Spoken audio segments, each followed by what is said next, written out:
Côte d'Ivoire, Abidjan Cocody, le lundi 9 septembre 2024, Abidjan Legacy Programme a organisé la première journée du sommet international de relance de la filière coco.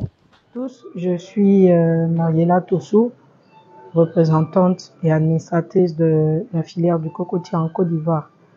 Nous sommes très heureux déjà pour la lucane qui nous a été offerte en ce jour grâce à Abidjan Legacy Programme de reparler de la question du cocotier. Le cocotier qui est une filière avec énormément de potentialités économiques et de contribution au développement de la Côte d'Ivoire. Ce sommet-là va aider déjà l'ensemble des acteurs à pouvoir se recentrer sur les véritables problèmes de la filière et permettre aussi aux politiques et à tous nos partenaires techniques et financiers de pouvoir se reposer la question du financement de la filière du cocotier qui est actuellement dans la souffrance malgré toutes les potentialités économiques dont elle bénéficie. Nous sommes très heureux à titre personnel et au nom de tous les acteurs de la filière cocotier, nous souhaiterons remercier l'ensemble des ministères qui ont contribué à la mise en place de ce sommet et remercier aussi les partenaires techniques et financiers qui depuis le début nous accompagnent à l'organisation, la structuration et le développement de la filière. Ce que nous voulons, c'est que ce ne soit pas que ce sommet-là, mais que derrière, avec l'ensemble des recommandations que nous ferons, nous puissions aboutir à la mise en place d'un véritable programme opérationnel et budgétisé de relance de la filière du cocotier en Côte d'Ivoire. Je vous remercie. Je suis Mathias Kofi, directeur des opérations techniques au niveau de l'agence foncière rurale AFOR. L'AFOR a été invité par Abidjan Legacy Programme pour participer à ce sommet international pour la relance de la filière coco en Côte d'Ivoire.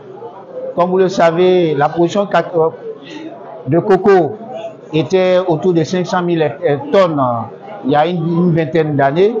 Aujourd'hui, on se retrouve autour de 150 000 tonnes. Donc, plusieurs problèmes sont à l'origine de cette baisse de la production.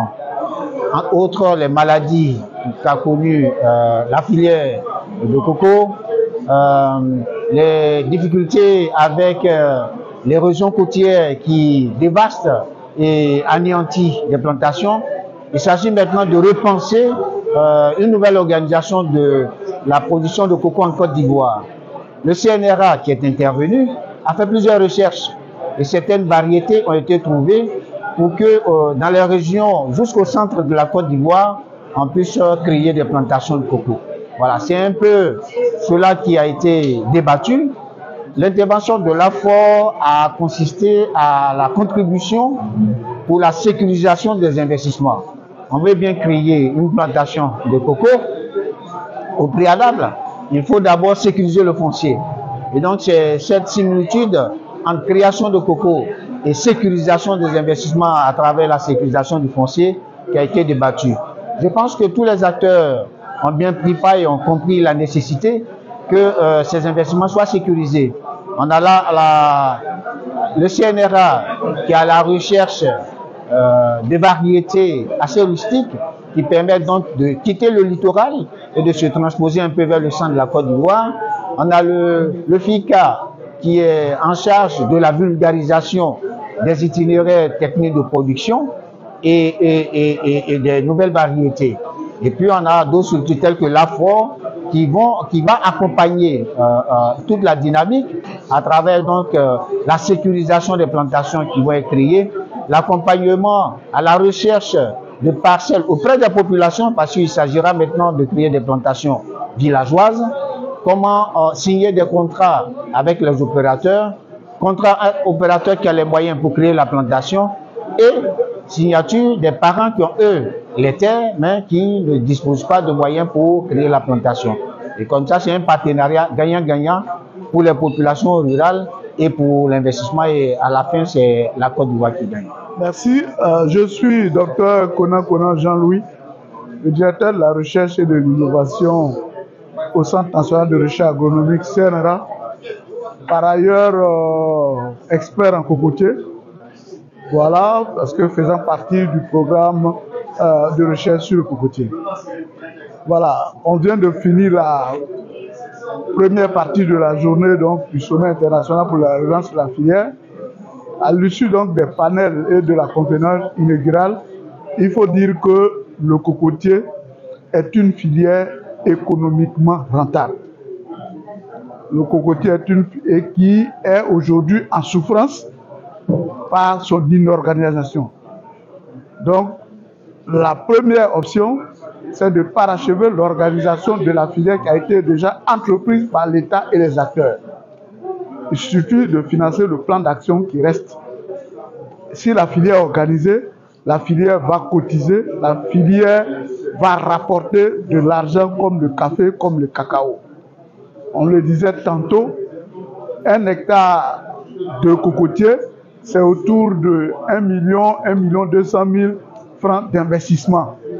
À partir de la 3e, 4e année, cet hectare de cocotier va vous rapporter chaque année au moins 4 millions de francs CFA. Si vous devez dépenser 1 million, 1,3 million, et à partir de 3e année avoir 4 millions par an, vous voyez que le cocotier est économiquement rentable. Et avec 1 hectare, vous récoltez votre cocotier chaque 2 mois. Vous voyez. Donc vous divisez votre 4 millions divisé par 6, vous allez voir combien de francs vous pouvez avoir chaque 2 mois. Donc le cocotier est une manne de richesse que la volonté politique et les acteurs doivent accompagner. Moi j'ai dit dans mon exposé que le cocotier peut aider suffisamment le café, le cacao, l'EVA et le palmier pour le développement de la filière agricole en Côte d'Ivoire et même le développement du pays. Nous avons un projet pour lequel on a besoin de moins de 100 milliards pour qu'en 5 ans, ce projet rapporte 5 000 milliards. Vous imaginez le coût, on a dit tantôt, des produits à valeur ajoutée comme l'huile vierge, comme le charbon actif, comme le sucre nutritif.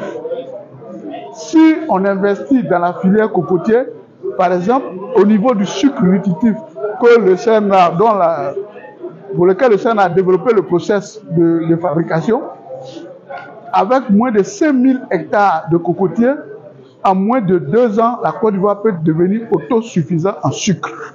Donc vous voyez que cette spéculation-là a besoin d'être soutenue pour qu'elle rapporte aux acteurs et au pays.